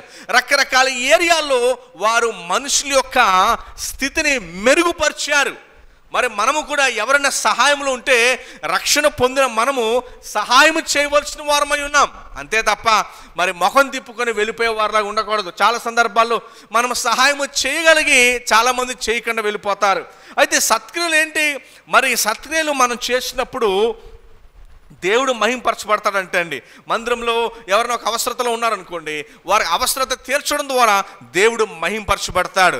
ఒక ఆమె ఉంది, పాపం ఎప్పుడు చూసినా అదే చీర కట్టుకొస్తూ ఉంది. పాపం ఆవిడికి లేదు, నువ్వు కొత్తది కొని, అమ్మ ఇదిగో నీకు ఒకటే ఉంది కదా ఇంకొకటి తీసుకో అని చెప్పి కొని ఇవ్వటం ద్వారా మరి ఆవిడికి అనుకుంటుంది, ఇదిగో దేవుడు పలానా వ్యక్తికి ఈ మనసునిచ్చాడు, ఈ మనసును ఇవ్వటాన్ని బట్టి వారు దేవుని మహింపరుస్తారు. గమనించండి, మరి మిషనరీలు వారు కట్టిన స్కూల్లో చాలామంది చదువుకున్నారు, మన దేశాన్ని పరిపాలించిన వారు చదువుకున్నారు.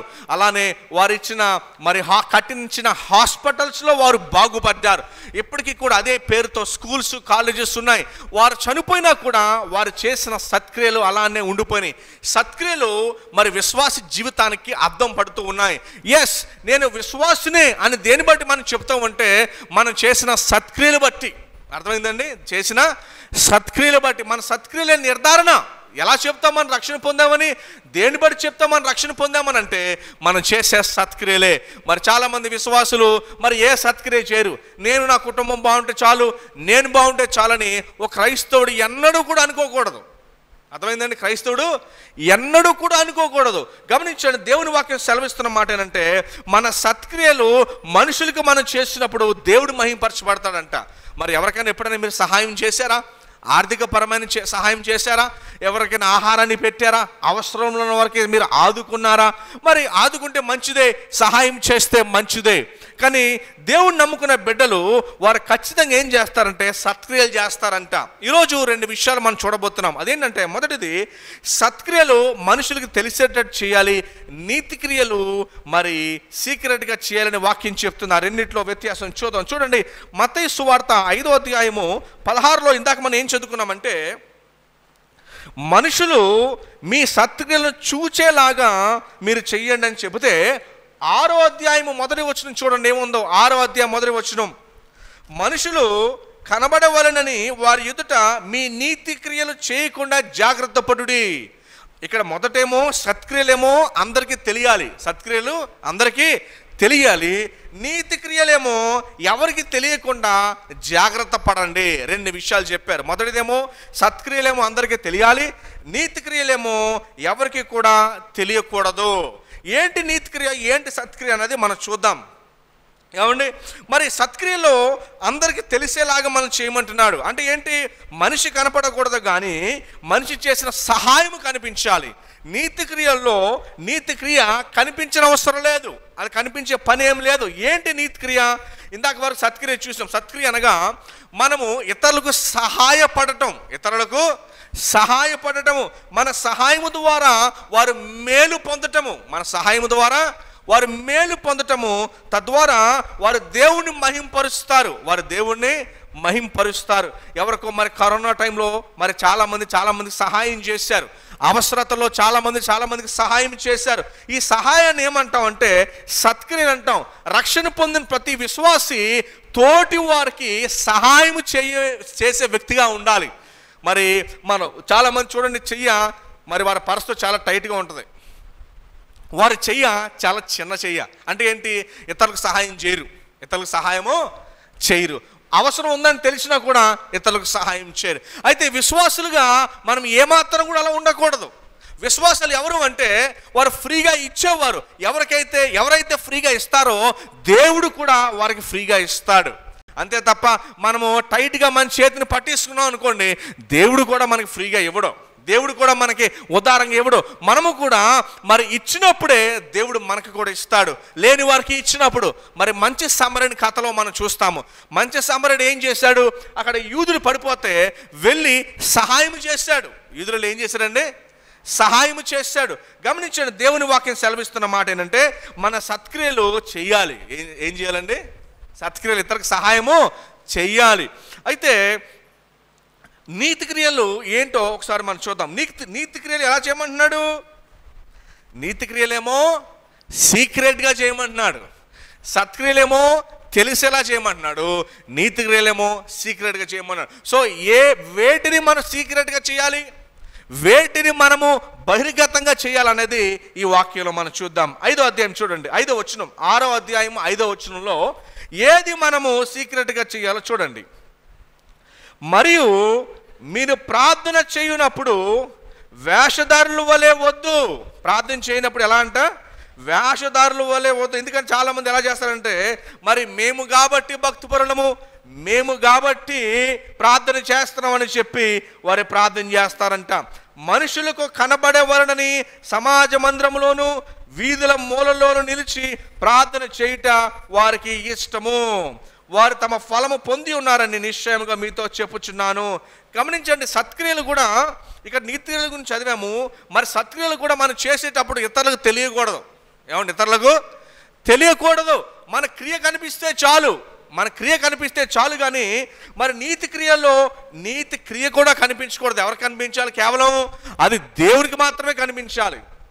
కానీ సత్క్రియలు వచ్చేసరికి మనుషులు కనపడాలి. ఎందుకంటే నువ్వు చేసిన దాన్ని బట్టి వారు దేవుని మహిమ పరచాలి కనుక కనపడాలి. అందుకనే యేసు ప్రభు వారు కూడా కొన్ని సందర్భాల్లో మరి ఆయన ఒక ఆశ్చర్యమైన అద్భుతాన్ని చేసినప్పుడు మరి ఆ యెరూషలేము అంతా కూడా చెప్పుకున్నారు. కొన్ని సందర్భాల్లో ఎవరికి చెప్పొద్దని కూడా చెప్పారు ఆయన. కొన్ని సందర్భాల్లో ఎవరికి చెప్పొద్దని కూడా చెప్పారు. అయితే మన సత్క్రియలు ఎందుకు ఉపయోగపడతాయంటే ఇతరులను ప్రోత్సహించడానికి ఉపయోగపడతాయి మొదటిగా. రెండవదిగా మరి దేవుణ్ణి మహిమపరుస్తాయి. ఫర్ ఎగ్జాంపుల్ ఒక బ్రదర్ హైదరాబాద్ నాకు ఫోన్ చేసి చెప్పారు, ఇలాగా వారి సంఘంలో ఒక వ్యక్తి యొక్క కిడ్నీ ఫెయిల్ అయిపోయిందంట. ఒక కిడ్నీ ఫెయిల్ అయిపోతే సంఘంలో ఉన్న ఇంకో వ్యక్తి కిడ్నీ తీసి ఇచ్చాడంట. ప్రభు ఒక మాట అన్నారు. ఏమన్నారంటే 2 కళ్ళు పెట్టి నరకంలోకి వెళ్ళడం కన్నా 1 కన్నుతో పరలోకంకి వెళ్ళడం బెటర్ అని చెప్పాడు. గమనించండి, బైబిల్ గ్రంథము ఎట్లాంటి విశ్వాసులను అడుగుతుంది అంటే వారు దేవుని కొరకు సత్క్రియలు చేసేవారుగా ఉండాలంట. ఎలా ఉండాలి? దేవుని కొరకు ఏం చేయాలండి? సత్క్రియలు చేసేవారులాగా ఉండాలి. మన లోకం స్వార్థంతో నిండిపోయింది. స్వార్థంతో ఒక చిక్కు వచ్చి పడుతుంది. ఏంటంటే రాజుగారు ఒకసారి బాన్లో అందరినీ పాలు వేయమంటే తెలివైన ఒక స్త్రీ ఏం చేసిందంటే అందరూ పాలు వేస్తారు కదా, నేను నీళ్ళేస్తే ఏముందని అని చెప్పి ఆ తెలివైన స్త్రీ ఏం చేసిందంటే నీళ్ళు పోసిందంట. రాజ్యంలో నువ్వేనా తెలివైన దానివి అని చెప్పి మిగతా కుటుంబీకులు అందరూ కూడా ఏం చేశారంటే వాళ్ళు కూడా నీళ్ళే పోసారంట. చివరికి ఉదయాన్నే రాజుగారు వచ్చి ఆ యొక్క డేక్షా తీసేసరికి అందులో మొత్తం నీళ్ళే ఉన్నాయంట. దయచేసి గమనించండి, దేవుని గ్రంథము విశ్వాసుల దగ్గర నుంచి ఏమడుగుతుందంటే సత్క్రియలు అడుగుతోంది. మనకున్నవి దారపోయడం కావాలి, మనకున్నవి దేవుని ప్రజలకు దేవుని సేవకు దారపోయడం నేర్చుకోవాలి. ఆది సంఘం ఏం చేసిందంటే వారి ఆస్తిని అంతటిని అమ్మి అపోస్తల పాదాల యొద్ద పెట్టిందంట. ఆది సంఘము వారి ఆస్తిని అంతటిని అమ్మి అపోస్తల పాదాలకి పెట్టింది. ఈరోజు పూర్తి వ్యతిరేకమైన క్రైస్తవ్యము మన టీవీలో నేర్చుకుంటున్నాం. టీవీలో ఏ వాక్యం వింటున్నాము అంటే ఇదిగో మీ యొక్క ఆస్తి అంతటిని సంపాదించుకోండి అని చెప్పి టీవీలో వర్తమానాలు వింటూ ఉన్నాం. అందుకని టీవీలో వర్తమానం చాలా డేంజరు. మన బైబిల్ చదువుకోవడం మేలు టీవీలో వర్తమానాలు వింటాం కన్నా. ఎందుకంటే టీవీలో వర్తమానాలు మనుషులని మెప్పించడానికి ఆస్తిని సంపాదించుకునే మార్గాలు చెప్తున్నాయి. కానీ మీరు కనుక బైబిల్ చదివితే దేవుని కొరకు మీ ఉన్న అమ్మి ఇచ్చేది బైబిల్ నేర్పిస్తుంది. అందుకనే అది చాలా డేంజర్ ఎక్కువైపోయి మరి ఇదే వాక్యం అని టీవీలో చూసుకుని ఇదే వాక్యం అనుకుంటారు. నో, వాక్యము ఇందులో ఉంది. వాక్యం ఎందులో ఉంది? ఇందులో టీవీలో లేదు. అందుకనే నేను ఎక్కువ శాతం ఏం చెప్తాను, టీవీలో దాదాపు చూడకపోవడం చాలా మేలు, మంచిది. మీరు వాక్యాన్ని చదువుకోవడం మేలు. మీకు వాక్యం చదువుకోవడము మేలు. ఎందుకంటే బైబిల్ చెప్తుంది బెరియల్నంట వారు వాక్యాన్ని పరిశీలించారంట. మరి చాలామంది పాపం వాక్యాన్ని పరిశీలించడం రాక వారు ఏం చేస్తారని టీవీలో చూస్తూ ఉంటారు. టీవీలో చెప్పేది ఏంటంటే దేవుని కొరకు మీరు ఏమి సమర్పించుకోవద్దు. దయచేసి గమనించండి, బైబిల్ చెప్తుంది దేవుని కొరకు మన సత్క్రియలు చేసే వ్యక్తులుగా ఉండాలి, మన జీవితాన్ని దారపోసే వ్యక్తులుగా ఉండాలి. అవసరమైతే మన కిడ్నీ ఇచ్చే వ్యక్తులుగా మనం ఉన్నప్పుడే దేవుని రాజ్యానికి వారసులు అవుతాం. ఏమండి, 2 కిడ్నీలు పట్టుకుని ఎంతకాలం బతికేస్తాం? ఇక్కడ 70 సంవత్సరాలు బతుకుతాం. జాన్ క్రిసోస్టమ్ అని చెప్పి ఒక పెద్ద ఆయన ఒక మాట రాశాడు. ఏం రాశాడంటే, ఇంగ్లీష్లో చదువుతాను, తర్వాత తెలుగులో తర్జుమా చేస్తాను మీకోసం. If you knew how quickly people would forget you after your death, you would not seek in your life to please anyone but God అని రాశాడు. మీరు చనిపోయిన తర్వాత మీ కుటుంబీకులు మిమ్మల్ని ఎంత త్వరగా మర్చిపోతారో కనుక మీకు తెలిస్తే ఒక్క నిమిషం కూడా వారి కోసం మీరు బతకరు, దేవుని కోసమే మీరు బతుకుతారు అని రాశాడు. మీరు చనిపోగానే మీ కుటుంబీకులు ఎంత త్వరగా మిమ్మల్ని మర్చిపోతారో గనక మీకు తెలిస్తే, మీరు చనిపోయిన తర్వాత మీ కుటుంబీకులు మిమ్మల్ని ఎంత త్వరగా మర్చిపోతారో మీకు గనక తెలిస్తే మీరు దేవుని కోసం తప్ప మరి ఎవరి కోసం మీరు బ్రతకరంట. దయచేసి గమనించండి, మనం చాలా సందర్భాల్లో మన స్వార్థంతో ఎలా బతుకుతామంటే నేను, నా కుటుంబము, నా సుఖాలు, నా సౌఖ్యం అని బతుకుతాము. కానీ వాస్తవానికి అది సరైన బ్రతికే పద్ధతి కాదు అది. అందుకని బైబిల్ గ్రంథము ఫస్ట్ నుంచి సత్యమైన దేవుడు, సత్యదేవుడు చెప్పుకుంటూనే వస్తున్నారు. ఆయన ఏం చెప్పుకుంటూ వస్తున్నారంటే భూమి మీద మీ కొరకు ఆస్తుల్ని కూడకొనకవద్దు, భూమి మీద మీ కొరకు సంపాదించుకోవద్దు, కానీ పరలోక రాజ్యంలో మీ కొరకు సంపాదించుకోవడని చెప్పి మరలా బైబిల్ గ్రంథం చెబుతూనే ఉంది. ఈరోజు దేవుడి వాక్యం అంతా మాట్లాడుతున్న మాట ఏంటంటే నా జీవితంలో సత్క్రియలు ఉన్నాయా, నా జీవితంలో నేను దేవుని కొరకు ఏం త్యాగం చేస్తున్నాను, ఏం విడిచిపెట్టాను నేను. ఈరోజు సంఘము, ఆంధ్రలో ఉన్న సంఘము ఎంత దారుణమైన దుస్థితిలో ఉంది అంటే వారు సంపాదించుకోవడంలో ఉన్న ధ్యాస విడిచిపెట్టడంలో లేదు. ఆనాడు మిషనరీలు అన్నీ విడిచిపెట్టారు కనుకనే మనకి బైబిల్ గ్రంథం వచ్చింది. ఆనాడు మిషనరీలు ప్రాణత్యాగం చేయడం బట్టనే ఈరోజు సువార్త మీ దాకా సౌకర్యంగా సౌఖ్యంతో అది ప్రకటించబడుతుంది. దయచేసి గమనించండి, మరి దేవుని రాజ్యంలో మనకు దేవునికి చూపించే సత్క్రియలు ఉండాలి. మన సత్క్రియలు ఏం చేస్తాయో తెలుసా మీకు? చూడండి, ఒక వాక్యాన్ని మీకు చదివిస్తాను. తీతుకు రాసిన పత్రిక 2వ అధ్యాయము 14వ వచనం. అమ్మ, రక్షణ పొందే మన గ్యారంటీ ఏంటంటే మన దేవుని కొరకు మనం చేసే నీతి క్రియలే మన రక్షణ పొందామనే గ్యారంటీ. ఒకవేళ మన జీవితంలో ఆయనకి చూపించుకోవడానికి ఏమీ లేకపోతే గనక అది మంచి స్థితిగతి కాదు అని నేను మరలా మీకు జ్ఞాపకం చేస్తూ ఉన్నాను. చూడండి, ఇక్కడ తీతుకు రాసిన పత్రికలు ఏమంటున్నారు?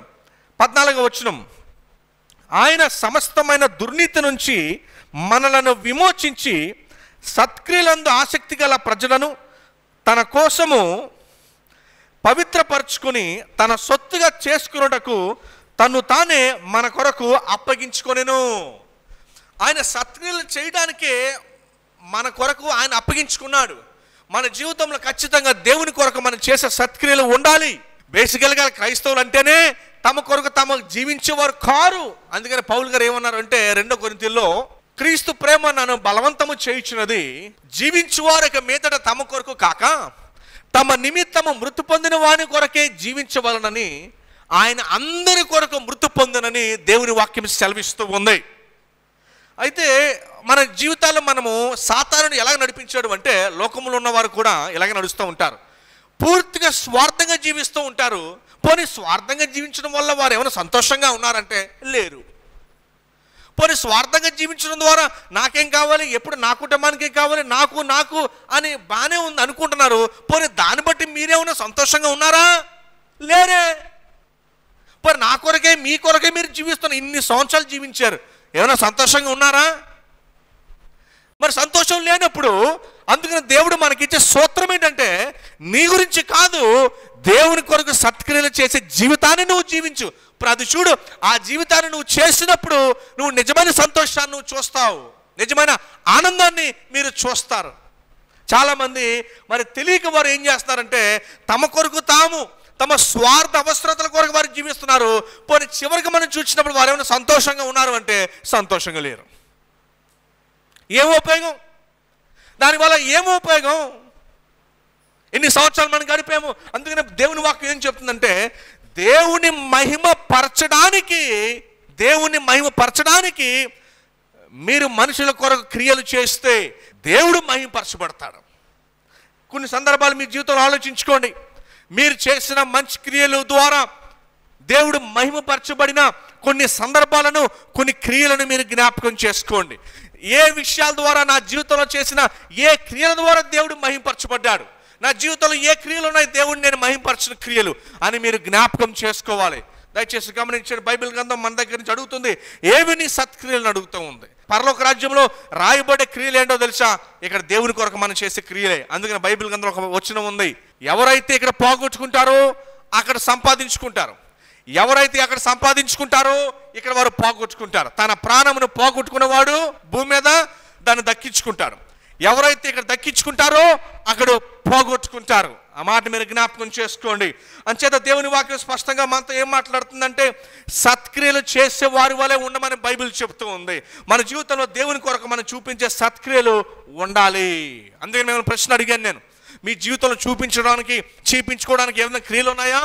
ఇదిగో దేవుని మహిమపరచడానికి నేను ఇది చేశాను, దేవుని మహిమపరచడానికి నా జీవితంలో దీన్ని విడిచిపెట్టాను అనే సత్క్రియలు. అమ్మో, అది విడిచిపెట్టేస్తే నా పరిస్థితి ఎలాగా, అది ఇచ్చేస్తే నా పోషణ ఎలాగా, అది అప్పచెప్పేస్తే నా గురించి ఎవరు చూస్తారు? దయచేసి గమనించిన బైబిల్ చెప్పే పాఠం ఏంటో తెలుసా?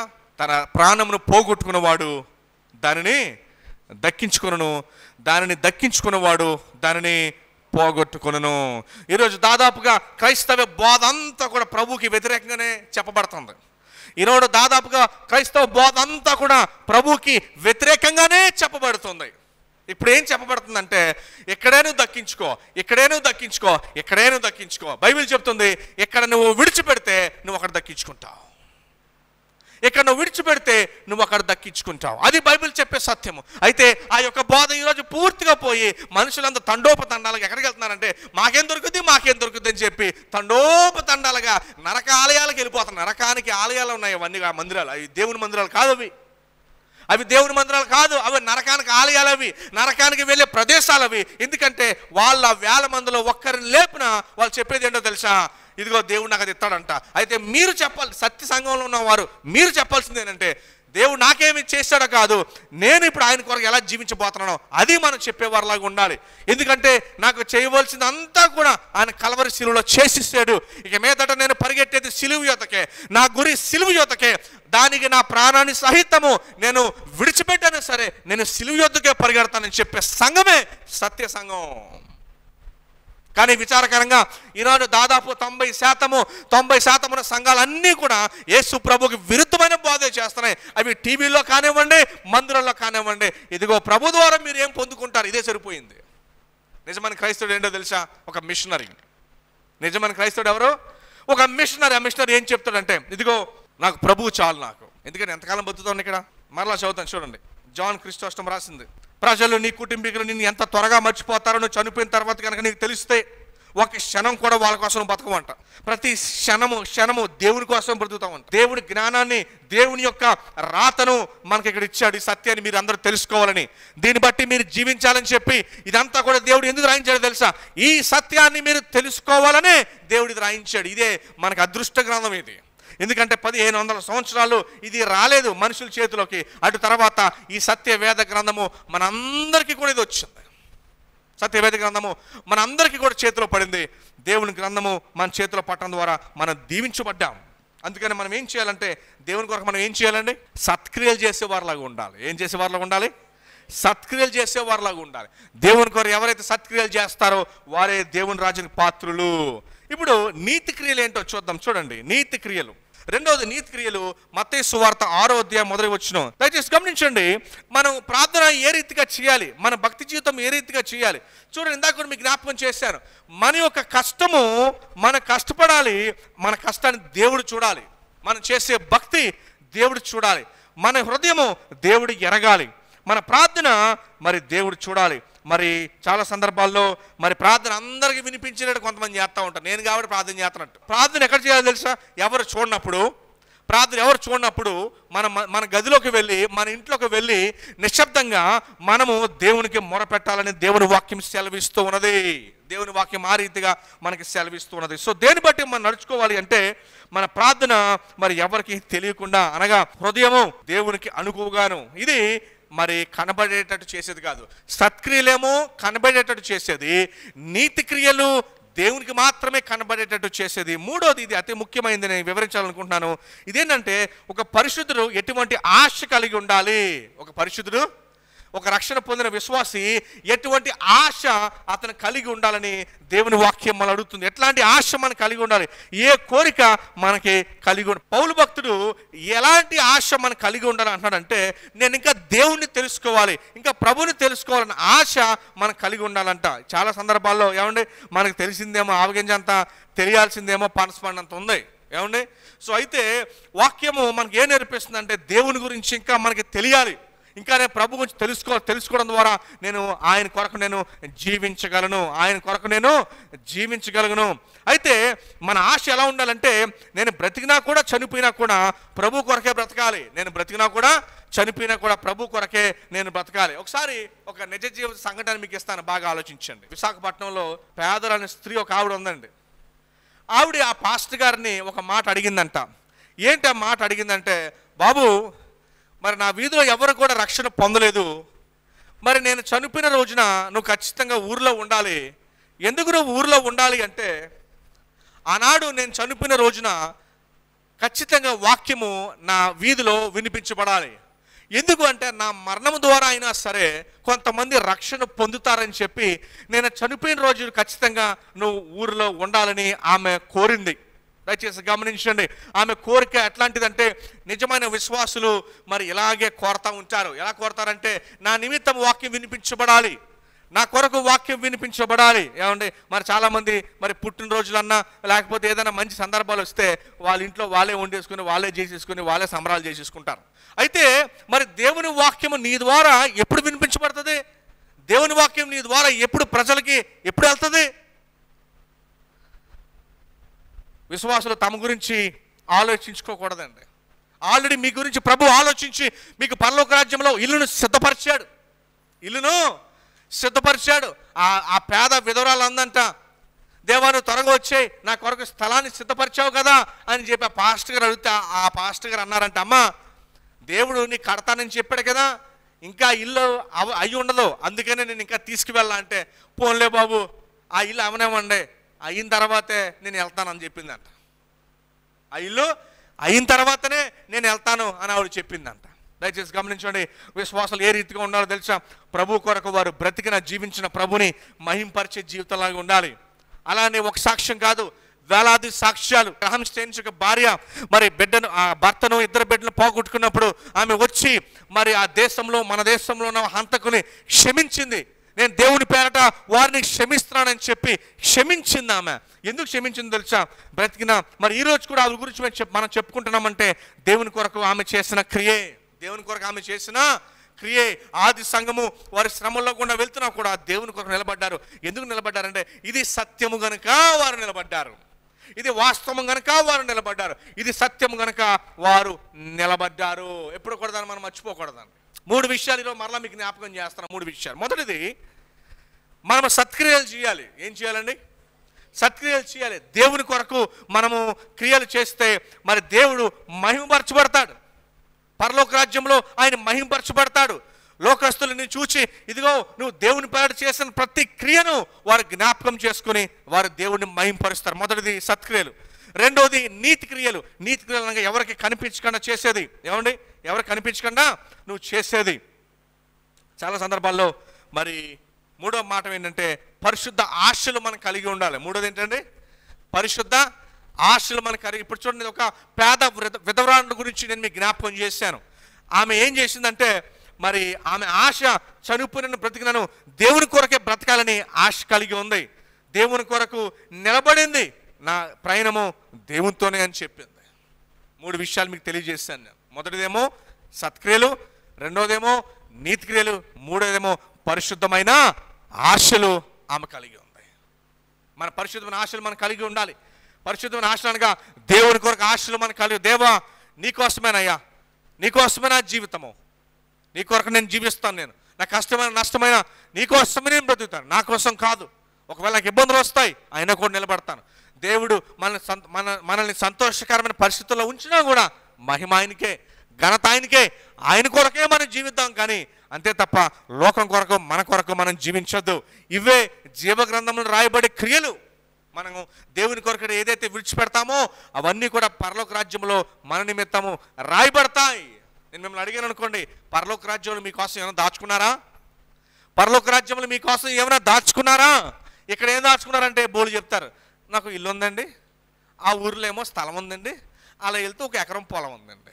ఇక్కడ కనుక మిమ్మల్ని అడిగాను అనుకోండి, ఏమున్నాయి మీకు ఇక్కడ భూమి మీద మీకోసం ఏం దాచుకున్నారని అడిగితే లిస్ట్ చెప్తారు. నాకు ఇల్లు ఉందండి, మా వాళ్ళు ఇచ్చింది, అక్కడ నాకు కొంచెం ఒక 10 కాసులు బంగారం, ఒక 4 కాసులు అదండి, ఇది ఉందండి. భూమి మీద మీ లిస్ట్ చెప్పమంటే వాళ్ళు లిస్ట్ చెప్తారు. ఓకే, బాగానే ఉంది. మరి పరలోక రాజ్యంలో మీకోసం ఏం దాచుకున్నారు అడిగితే ఏం లిస్ట్ చెప్తారు మీరు? పరలోక రాజ్యంలో మీరు ఏం దాచుకున్నారు, పరలోక రాజ్యంలో మీకోసం ఏముంది అని అడిగితే మీరు ఏం చెప్తారు? నా పేరు జీవగ్రంథంలో ఉందని అది చెప్పకండి, నాకు అది పైకి వెళ్ళి డిసైడ్ అవుద్ది. నా ప్రశ్న ఏంటంటే, ఇక్కడ దాచుకున్నారు ఓకే, అక్కడ ఏం దాచారు మీకోసం చెప్పండి. రేపు గ్యారెంటీ లేని జీవితాలు మనకి, రేపు ఉంటామో లేదో తెలీదు, గ్యారెంటీ లేని జీవితాలు. ఇప్పుడు ఉండొచ్చు, రేపు లేకపోవచ్చు. ఏమండి, చెప్పలేము, మన క్షణంలో ఏదైనా జరగచ్చు. మరి దానికోసం ఇంత మీరు దాస్తే పరలోకంలో మీరు ఏం దాస్తున్నారు? మీరు ఫ్యూచర్ ఆలోచిస్తారు, మీరు పిల్లల కోసం, ఆ పిల్లల కోసం, అమ్మో వాళ్ళు ఎలా బతుకుతారు ఏంటి. మరి మీ గురించి మీరు ఆలోచించుకున్నారా? మీ గురించి మీరు ఆలోచించి అక్కడ మీరు ఏం దాచారు చెప్పండి. మీరు ధైర్యంగా చెప్పగలగాలి, నేను పరలోక రాజ్యంలో చాలా దాచానండి. ఎందును బట్టి చెప్తున్నానంటే ఈ భూమి మీద నేను చాలా విడిచిపెట్టేశాను దేవుని కోసం.